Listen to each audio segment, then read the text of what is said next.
السلام علیکم۔ جنگ عظیم دوم کی سب سے بڑی وجہ کیا آپ کو پتہ ہے؟ ایک ڈاکی تھا، ڈاکی جو ایک جگہ سے دوسری جگہ کو پیغام لے جاتا ہے، خط لے جاتا ہے، اس کو ہم ڈاکی کہتے ہیں۔ پتہ ہے آپ کو ورلڈ وار ون میں، پہلی جنگ عظیم میں، جرمنی کے فوج میں 2 وقت کی روٹی کمانے کے لیے ڈاکی کے پوسٹ پر بھرتی ہونے والا ایک آدمی، جس کو ایک برٹش سولجر نے، انگریز فوجی نے اس ورلڈ وار ون کے دوران روکا بھی تھا، گن پوائنٹ سے مارنے والا تھا اس کو، لیکن پھر پتہ نہیں کس طرح سے اس ایک انگریز فوجی کے دل میں ہمدردی آ گئی، جو کہ امپاسبل دکھتا ہے لیکن آ گئی۔ سوچا کہ یہ جرمنی کا فوجی ہے، زیادہ سے زیادہ ڈاکی ہے، کیا کر لے گا، چھوڑ دو اس کو، چھوڑ دیا۔ وہی ڈاکی بعد میں جا کر جرمنی کا سپریم لیڈر بن جاتا ہے، ایڈولف ہٹلر۔ اور جنگ عظیم دوم ورلڈ وار 2 کی سب سے بڑی وجہ وہی ایڈولف ہٹلر بن جاتا ہے۔ اس لیکچر میں ہم کلیئر کریں گے کہ ورلڈ وار 2 کیسے سٹارٹ ہوئی تھی، کیسے ختم ہوئی، اور کون کون سے آپریشنز، کون کون سے بیٹلز اس میں ہو گئے۔ بہت آسان ہے، آپ اس لیکچر کو غور کے ساتھ سنو، سو مت بیچ میں، سو مت، جو میں کہہ رہا ہوں اس کو غور کے ساتھ سنو۔ کچھ ہی پوائنٹس میں سارا سینیریو آپ کو کلیئر ہو جائے گا، اس طرح سے کہ دہرانے کی بھی پھر ضرورت نہیں ہوگی، اس طرح سے کلیئر ہو جائے گا۔ 2 پوائنٹس مین 2 کیٹیگریز میں بانٹا ہے میں نے اس کو۔ مین کازز، مین وجوہات کیا ہے اس جنگ عظیم دوم کی؟ سب سے پہلے وہ سمجھنا ہوگا ہمیں کہ جنگ کیوں ہوتی ہے، یہ ہم کو سمجھ میں آ جائے، اس کی لاجک سمجھ میں آ جائے۔ دوسرا، ہاؤ اٹ سٹارٹڈ، یہ جنگ عظیم دوم کس طرح سے سٹارٹ ہوئی؟ اس میں کل 9 پوائنٹس ہے، سب آپ کو سمجھ میں آ جائے گا ایک دم کلیئرلی۔ یہاں پر میپ میں نے ڈرا نہیں کیا ہے، ورلڈ وار 1 کے لیکچر میں میپ تھا، کیونکہ وہاں پر ضرورت تھی، وہاں پر بٹوارا ہوا تھا بہت زیادہ، یہاں پر اتنی ضرورت نہیں ہے، اس لیے میں نے میپ ڈرا نہیں کیا۔ لیکن لیکچر سننے کے بعد سب کچھ آپ کو کرسٹل کلیئر اس طرح سے ہو جائے گا، بعد میں جا کر جب آپ میپ خود سٹڈی کرو گے، دیکھو گے، آپ کو سب کچھ سمجھ میں آ جائے گا، وہ آپ بعد میں دیکھ سکتے ہو، ٹھیک ہے؟ تو دیکھو، سب سے پہلے ورلڈ وار 2 جنگ عظیم دوم کس طرح سے ہوئی تھی، اس کے وجوہات کو دیکھ لیتے ہیں۔ 3 مین وجوہات۔ سب سے پہلی وجہ ایڈولف ہٹلر، اس کا رائز آف ایڈولف ہٹلر، جو کہ 1933 میں جرمنی کا چانسلر بن گیا تھا۔ یہ ایڈولف ہٹلر جو ڈاکی کے پوسٹ پر تھا جرمنی کی آرمی میں، جب جرمنی نے شکست کھائی ورلڈ وار 1 میں، اس پر بہت سی پابندیاں بھی لگی، ٹریٹی آف ورسائلز بھی ہو گیا، یہ بہت پابندیاں اس پر لگی تھی۔ تو اس وقت اس نے جرمن سوشلسٹ ورکر پارٹی کو جوائن کیا، جس کو پھر بعد میں ہم جا کر انگلش میں نازی پارٹی کہتے ہیں، اس ہٹلر نے۔ اور ہٹلر کا ایک نظریہ تھا، اس نظریے کو یہ کہتا تھا لیبنسروم۔ کیا کہتا تھا؟ لیبنسروم۔ یہاں پر وہ میں لکھ دوں، آپ کو دکھ جائے گا، لیبنسروم۔ اور اس لیبنسروم میں یہ بولتا تھا، پولیٹیکلی دیکھو یہ بہت ایک مضبوط قوی اوریٹر تھا، سپیچ اس کی ایسی ہوتی تھی جس طرح سے کوئی جادو کر رہا ہو، اس کی سپیچ میں اتنا اثر ہوتا تھا، لوگ سنتے تھے، اور لوگوں کو جذباتی کرنے کا ایک اچھا موٹیویٹر تھا، یہ جذباتی کر سکتا تھا، لوگوں کو ورغلا سکتا تھا، آسانی کے ساتھ لوگوں کو دھوکہ دے سکتا تھا، سپیچ میں پاور تھی، اس کو مداری تھا پورا ایڈولف ہٹلر۔ تو لیبنسروم میں یہ کہتا تھا کہ ہماری جرمنی کے ساتھ جو زیادتی ہوئی ہے، اس زیادتی کا ہم بدلہ لیں گے، اور یہ جو دنیا ہے، یہ دنیا جرمن نسل کے لیے بنی ہے، اس میں زیادہ سے زیادہ سپیس جرمن نسل کے لیے ہوگا، جہاں پر کوئی قیمتی اور ہو، جہاں پر ایگریکلچرل زمینیں ہو، یہ جہاں پر قیمتی معدنیات ہو، یہ سارے جرمن نسل کو ملیں گے، زیادہ سپیس کو ہم قبضہ کریں گے، یہ ہم قبضہ کر سکتے ہیں۔ پی کے کی طرح بولتا تھا کہ ایگولا ہمارا ہے، ایگولا ہمارا جرمن نسل کے لوگوں کا ہے، لوگوں کو یہ بولتا تھا اس پارٹی میں، لیبنسروم اس کو کہتے ہیں جرمن زبان میں۔ تو لوگ اس کے باتوں سے بہت متاثر ہونے لگے، اتنا متاثر ہونے لگے کہ یہ اتنا وائرل ہو گیا کہ اس پارٹی کا چیف بن گیا یہ۔ اور بعد میں جا کر یہی ایڈولف ہٹلر، جو کہ ایک عام آدمی تھا لیکن اوریٹر تھا، مضبوط، لوگ اس سے متاثر ہو رہے تھے، وائرل ہو رہا تھا، 1933 میں جرمنی کا چانسلر بن جاتا ہے۔ اور وہیں پر یہ لیبنسروم چلا رہا تھا کہ ہم اب جرمنی کو مضبوط اور بنائیں گے، مضبوط جرمنی آلریڈی بن چکی تھی اتنے عرصے میں، 1939 تک، 1918 میں تو ورلڈ وار 1 ختم ہو گیا تھا، اور پھر یہ لوگوں کو جذباتی بھی کر رہا تھا جنگ کے لیے، پوری طرح سے تیاری کر رہا تھا جرمنی کے ایکسپینشن کے لیے، ٹھیک۔ دوسرا، یہی جرمنی نے دو اور اس وقت کے سپر پاور مضبوط پاورز اور اسی طرح سے تاناشائی مائنڈ رکھنے والے ملکوں کے ساتھ ٹریٹیز معاہدے کیے. ایک تھا اٹلی جس میں تاناشاہ ایڈولف ہٹلر کی طرح موسولینی بیٹھا تھا، بینوٹی موسولینی بھی تاناشاہ تھا. اسی طرح سے وہ بھی حملے کرنا چاہتا تھا، زمینوں کو قبضہ کرنا چاہتا تھا، پورا ڈکٹیٹر تھا موسولینی. اٹلی میں اس کی حکومت تھی اور ایک جاپان تھا. تو اس جاپان اور اٹلی کے ساتھ جو ٹریٹیز معاہدے ہوئے کہ ہم تینوں ایک دوسرے کی مدد کریں گے جنگ میں، جرمنی، اٹلی اور جاپان کی، یہ بڑی وجہ بن گئی ورلڈ وار 2 کی. تیسری سب سے بڑی وجہ ہولوکاسٹ کو اصل میں یہ جو ایڈولف ہٹلر تھا بدماش، یہ اس کو فائنل سلوشن کہتا تھا کہ جرمنی کو ایکسپینڈ کرنے کے لیے یہ فائنل سلوشن ہے. اصل میں یہ ایڈولف ہٹلر نے نسل پرستی شروع کی تھی جرمنی میں، الگ نسلوں کو جدا جدا کیا تھا اور خاص رینکنگ میں رکھا تھا، اور اس میں اس نے یہ رینکنگ آفیشلی بنائی تھی جرمنی میں. سب سے ٹاپ پر نارڈک جرمنز کو رکھا تھا، اور سب سے نچلے نسل کو جو یہ سمجھتے تھے وہ جیوش لوگ تھے. اور اس کا یہ ماننا تھا اس جیوشی لوگوں سے ہم یورپ کو بالکل آزاد کریں گے، صاف کریں گے، مطلب یہاں پر ایک بھی جیوش پرسن نہیں ہوگا، ایک یہودی بھی نہیں ہوگا. تو اس میں اس نے، جس کو بعد میں ہم ہولوکاسٹ کے نام سے جانتے ہیں، اس لڑائی میں اس نے جیوش لوگوں کو، یہودی لوگوں کو اتنا مارا کہ ایک چیمبر میں اس نے 6 ملین یہودی جلائے تھے زندہ. اب ظاہر سی بات ہے یہودی تاریخ سے اگر آپ سٹڈی کریں دھوکے باز لوگ ہیں، لیکن اس نے جو کیا یہ بہت غلط تھا.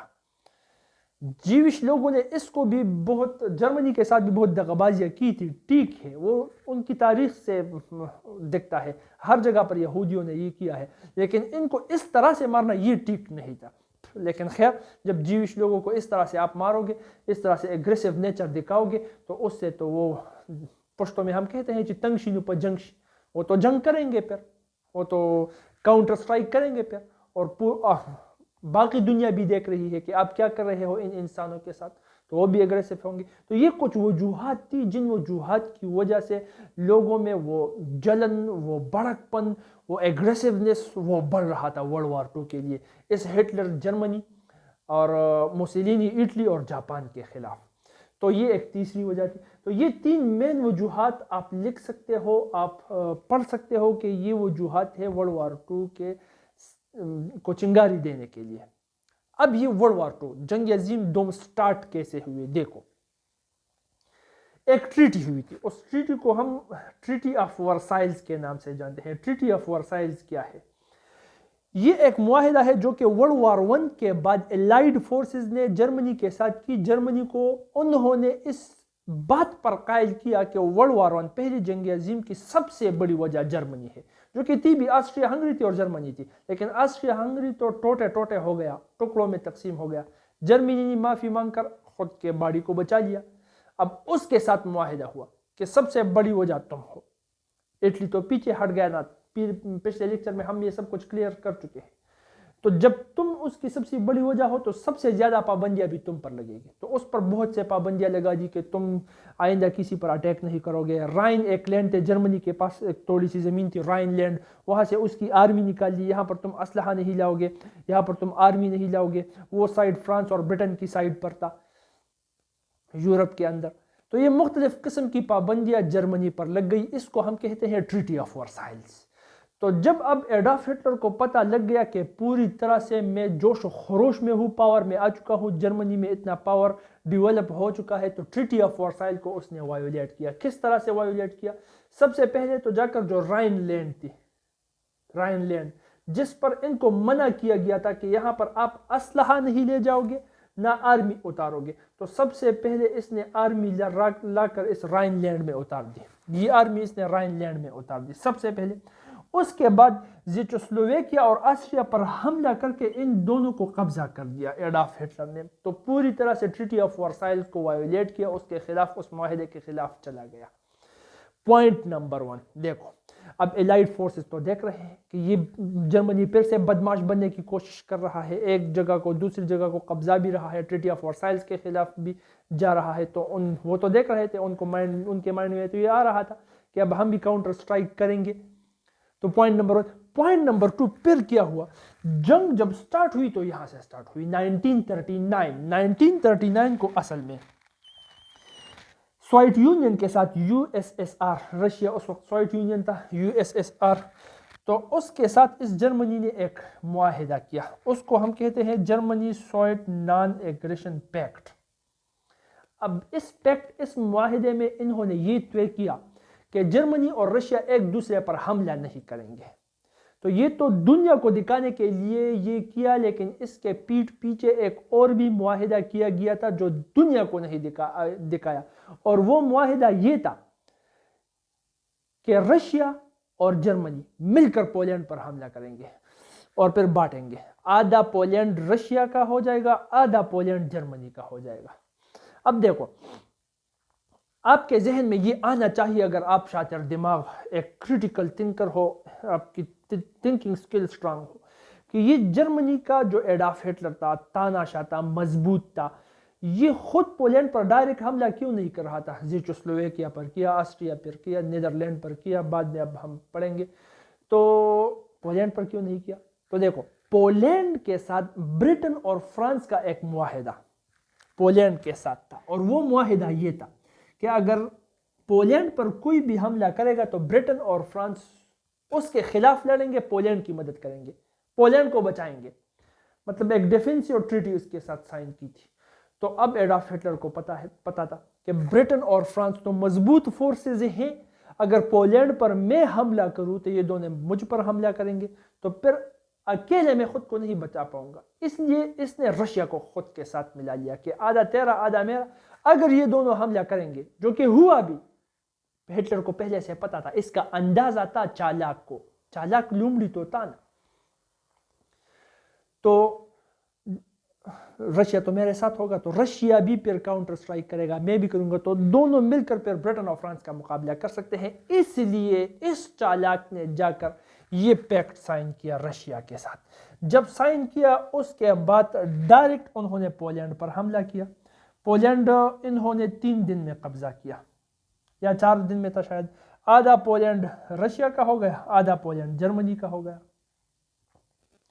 اور اس کے بعد پھر جب اس کو پتہ لگ گیا، اچھا پولینڈ پر حملہ کرنے کے بعد ڈائریکٹ برٹن اور فرانس نے جنگ ڈکلیئر کی، یہی ورلڈ وار 1 کی شروعات یہاں سے ہو گئی 1939 میں، ٹھیک ہے۔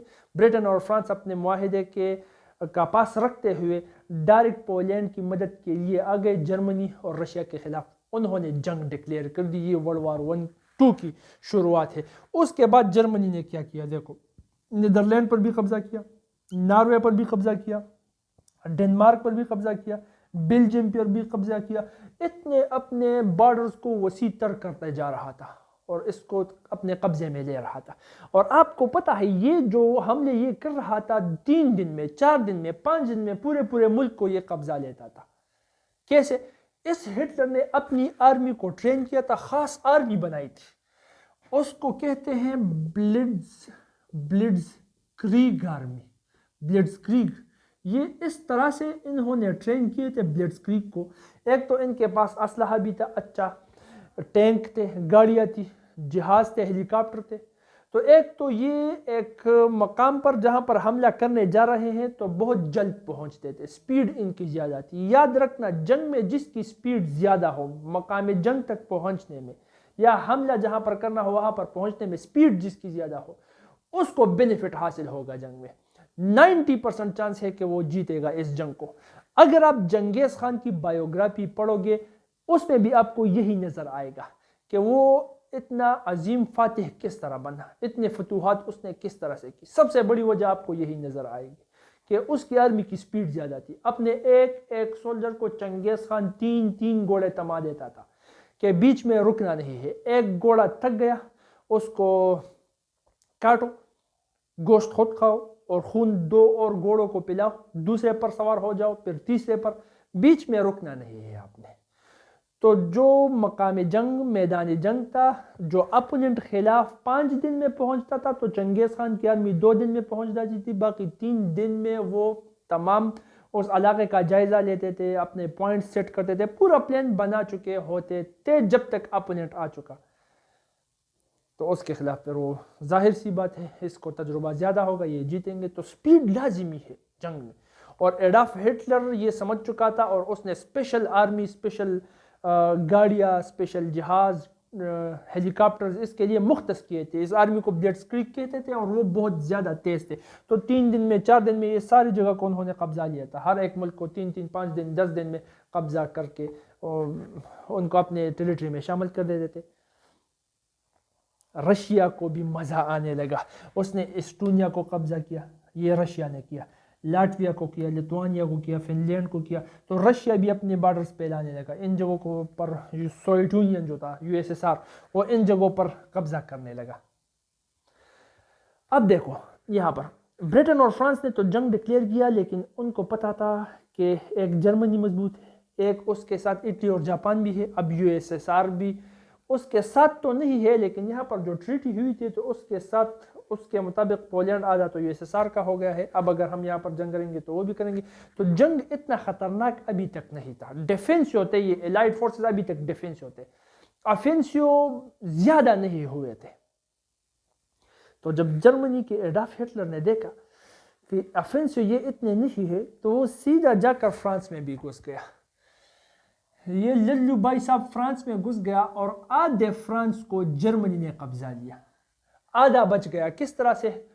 وہ ایک الگ سٹوری ہے. مارشل فلپ جو کہ World War I کا ہیرو تھا، فرانس کے اندر مانا جاتا تھا، اس نے کچھ ٹیبل ٹاک کے ذریعے آدھے فرانس کو بچا لیا، لیکن آدھے فرانس کو بیلجیم کے ساتھ پیرس یہ سارا اس نے قبضہ کر لیا تھا. جرمنی نے آدھے فرانس کو.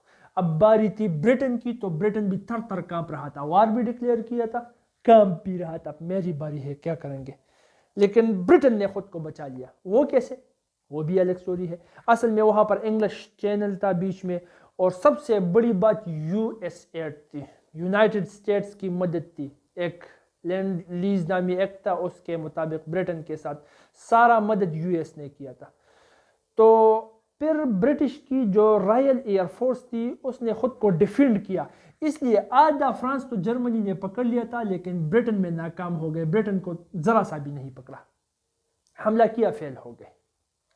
اب دیکھو یہاں پر اب کیا ہوا. اس کے بعد یہاں پر آ کر اب ایڈولف ہٹلر للو بھائی صاحب بدماش صاحب نے غلطی کر دی. غلطی کیا تھی؟ Mission Barbarossa. مشن بارباروسا کیا ہے؟ دیکھو ہوا کچھ اس طرح سے کہ آپ نے سنا ہوگا کہ اگر سانپ پالو گے تو ایک دن وہ آپ کو ہی کاٹے گا. وہی خطا رشیا نے کی. رشیا نے جرمنی کے ساتھ دوستی کی اور جرمنی نے الٹا اس پر حملہ کیا. اسی حملے کو ہم مشن بارباروسا کے نام سے جانتے ہیں. کس طرح سے ہوا؟ اصل میں جرمنی کے اس ایکسپینشن کو دیکھ کر، اس سے ڈر کر، اس ایکسس پاور میں، یہ ایکسس پاور ہے یاد رکھنا، جاپان، اٹلی اور جرمنی، ان تینوں کو ہم کیا کہتے ہیں؟ Axis power. ان تینوں کو ہم ایکسس پاور کہتے ہیں. ٹھیک ہے، یہ ایکسس پاور ہے. تو ایکسس پاور کی اس جرمنی کی ایکسپینشن، اٹلی کی ایکسپینشن اور جاپان کی ایکسپینشن، جس میں سب سے زیادہ ایکسپینشن جرمنی کی تھی، اس کو دیکھ کر رومانیا، ہنگری، بلغاریہ، یہ ساروں نے اعلان کیا کہ ہم ساروں کے سارے ایکسس پاور میں شامل ہوں گے. تو یہ ایکسس پاور میں شامل ہو گئے. اس کے بعد یوگوسلیویا اور گریس پر جرمنی نے حملہ کر کے اس کو خود کے ساتھ شامل کیا. تو یہاں پر اب ایڈولف ہٹلر کو اپنی طاقت پر ناز ہونے لگا. جب ناز ہونے لگا، اب اس نے سوچا کہ اب رشیا پر بھی حملہ کریں گے. سب سے اچھی زرخیز زمین تو اس کے پاس ہے، سب سے زیادہ تیل بھی اس کے پاس ہے، سب سے زیادہ معدنیات بھی اس کے پاس ہے. اور وہ تو لیبنسرام چل رہا تھا کہ یہ سب جرمن نسل کے لوگوں کے لیے بنا ہے، ایگولا ہمارا ہے. تو اب وہ رشیا جس کے پاس سب سے زیادہ زمین تھی، USSR، اس پر حملہ کرنا چاہتا تھا. تو اس کے لیے پورا ایک مشن بنا دیا گیا. اس مشن کو مشن بارباروسا کے نام سے ہم جانتے ہیں. 1941 میں ہوا. مشن بارباروسا کے تحت دیکھو World War I کے لیکچر میں نے آپ کو بتایا تھا کہ جرمنی نے رشیا پر نہیں، بیلجیم پر پہلا حملہ کیا. رشیا پر کیوں نہیں کیا؟ کیونکہ جرمنی جب رشیا پر حملہ کرے گا، یہ جرمنی ہے، جرمنی یہ رشیا ہے، اس طرح سے بارڈر سے. تو رشیا کا یہ بارڈر یہاں تک جو ہے، یہاں پر سنو فال ہوتا ہے، ٹھنڈ بہت زیادہ ہوتے ہیں، اور اس ٹرن میں رشیا کی آرمی لڑ سکتی ہے. جرمنی کی آرمی کو لڑنے کا تجربہ نہیں ہوتا ہے، اور یہ یقینی ہے جب تجربہ نہیں ہوتا ہے تو شکست تمہاری ہے، ڈن ہے. تو اس لیے جرمنی نے سوچا تھا کہ ہم فرانس پر پہلے حملہ کریں گے، رشیا کو بعد میں دیکھ لیں گے. لیکن یہی غلطی ایڈولف ہٹلر نے کر لی. ایڈولف ہٹلر نے سوچا کہ جون کا مہینہ چل رہا ہے, مشن بارباروسا جون تک پلان کیا گیا تھا اور حملہ جون میں ہوا. جون کا مہینہ چل رہا ہے تو گرمی ہے, سنو فال تو یہاں نہیں ہے, تو گرمی کے موسم کو پاس ہوتے ہوتے ہم رشیا کے اندر تک چلے جا چکے ہوں گے, تو یہاں سنو فال کا جو ایریا ہے وہ ہم کراس کر چکے ہوں گے. پھر اگر سردی آ گئی تو آنے دو, ہماری آرمی تو وہاں پر ہوگی. تو حملہ اس نے کر لیا. تقریباً 200 مائلز تک یہ اندر چلا گیا تھا اور اس ایریا کو قبضہ لیا تھا USSR سے جرمنی نے قبضہ لیا تھا, ایڈولف ہٹلر نے قبضہ لیا تھا. اب کیا ہوا, USSR وہ بھی تو ایک مضبوط پاور تھی, کوئی لچا لفنگا ملک نہیں تھا, پاور تھی اس کے پاس, آرمی بھی تھی, ویپنز بھی تھی. اس نے سوچ لیا کہ یہ حملہ ہے بہت زیادہ طاقتور, اس لیے اس وقت ہم اس کو شکست تو نہیں دے سکتے, لیکن ایک پلان انہوں نے بنا لیا کہ اس طرح سے کرو کہ سنو فال کے موسم کے آتے وقت تک, مطلب نومبر دسمبر تک اس کو اس ریجن میں صرف روک کر رکھو. تو رشین آرمی جو تھی, USSR کی آرمی جو تھی, انہوں نے یہ زور لگایا کہ کسی بھی صورت میں نومبر دسمبر تک جرمنی کی آرمی کو یہاں تک روکے رکھنا ہے, اور انہوں نے کر کے دکھایا. جون, جولائی, اگست, ستمبر, اکتوبر تک انہوں نے 5 مہینے ان کو یہاں تک روک کر دکھایا. اور جیسے ہی نومبر شروع ہو گیا تو یہاں پر تو سنو فال شروع ہوا. اب جرمنی کو یہ آئیڈیا نہیں تھا کہ ہم یہاں پر پوری طرح سے پس چکے ہیں اپنے ہی جال میں. دسمبر شروع ہو گیا, سنو فال شروع ہو گیا. اب سنو فال میں جرمنی کی آرمی ظاہر سی بات ہے نہیں لڑ سکتی تھی, تجربہ نہیں تھا. رشین آرمی سنو فال کی عادی تھی, اس کو تجربہ بھی تھا. تو وہاں پر خوب پٹائی جرمنی کے فوج کی گئی, خوب دھل گیا وہ جرمنی کا فوج یہاں پر. تو پھر انہوں نے دو پرلی کی وہاں سے بھاگ گیا, اور جب بھاگ نکلا واپس جرمنی میں آ گیا تو رشیا بھی پیچھے آ گیا. رشیا اب اس کو چھوڑنے والا نہیں تھا, وہ بھاگ رہے تھے, یہ پیچھے سے مار رہا تھا, وہ بھاگ رہے تھے, یہ پیچھے سے مار رہا تھا. اب کیا ہوا, اب جرمنی کے ایڈولف ہٹلر نے سوچا کہ وہاں پر الائیڈ فورسز بھی میرے خلاف تیاریاں کر رہے ہیں, ان کو تیار کرنے کا بہت زیادہ وقت مل گیا ہے, اس لیے اپنے سارے فوج کو اٹھا کر اس کے خلاف کر دو, چھوڑ دو اب رشیا کو, دیکھ لیں گے اس کو کیا کر لے گا یہ. تو اپنا سارا فوج وہ اٹھا کر الائیڈ فورسز کے سائڈ پر لے آیا, لیکن اب دیر ہو چکی تھی. 1944 آ گیا تھا, تقریباً 3 سال گزر چکے تھے. 1,56,000 کی تعداد میں الائیڈ فورسز نے اپنے فورسز اتارے وہاں پر. اس میں امریکہ بھی شامل تھا. امریکہ کیوں شامل ہو گیا, وہ 1942 میں جاپان کی وجہ سے. یہاں پر پڑھ لیں گے آپ. تو 1,56,000 کی فوج میں جب وہ فوج جرمنی کے بارڈر تک آ گئی, جرمنی پیچھے سے وہاں سے رشیا مار رہا تھا, یہاں سے الائیڈ فورسز اپنے اچھے اسلحے کے ساتھ اور 1,56,000 فوجیوں کے ساتھ جرمنی کو مار لے گا. تو جرمنی کی شکست کنفرم ہو گئی, اور یہی پر جرمنی شکست کا گیا. رشیا کی آرمی اندر گھس کر برلن تک پہنچ گئی. وہ تصویر آج بھی آپ کو انٹرنیٹ پر ملے گی. جب رشیا کا فوجی برلن میں ایک بلڈنگ کے اوپر, رشیا مطلب سوویت یونین, جو یہ رشیا میں کہہ رہا ہوں, سوویت یونین میرا مطلب ہے USSR کا جھنڈا لہرا رہا ہے. اور اسی وقت ایڈولف ہٹلر نے جب اس کو پتہ لگ گیا کہ میں شکست کھا چکا ہوں, خودکشی کر لی. اسی چیمبر میں, جس چیمبر میں وہ جیوز لوگوں کو مارتا تھا.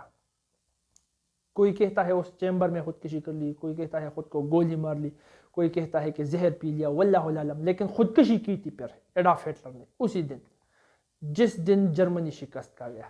اور اسی دن کو یہ لوگ آج بھی مناتے ہیں ڈی ڈے کے نام سے. یاد رکھنا اہم پوائنٹ ہے ڈی ڈے. یہ وہ دن تھا جب جرمنی شکست کھا گیا, سرنڈر کیا اور الائیڈ فورسز جیت گئے. بات یہاں تک سمجھ میں آ گئی. اب دیکھو بیچ میں جاپان کی بھی بات ہے. اٹلی بھی کالونیز بنا رہا تھا, یہ بھی لیبیا تک گیا تھا, پھر ایجپٹ تک جانا چاہتا تھا, لیکن وہاں پر برٹن کے فورسز نے اس کو روکے رکھا. تو اتنی زیادہ کالونیز تو اس نے نہیں بنائی تھی. سب سے بڑی غلطی جو کی تھی اب جاپان نے کی تھی. جرمنی تو شکست خوردہ ہو گیا, اب جاپان نے کیا کیا دیکھو غور کے ساتھ سنو بھائی.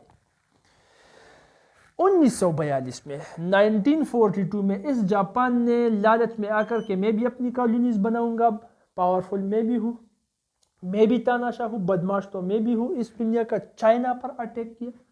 بہت سے وہاں پر جو آئلینڈس ہے اس پر اٹیک کر کے اپنے بہت سے کالونیز بنانا شروع کر دیا اس نے. اب اس جاپان کو تیل کی سب سے زیادہ سپلائی یونائٹڈ اسٹیٹس سے آ رہی تھی.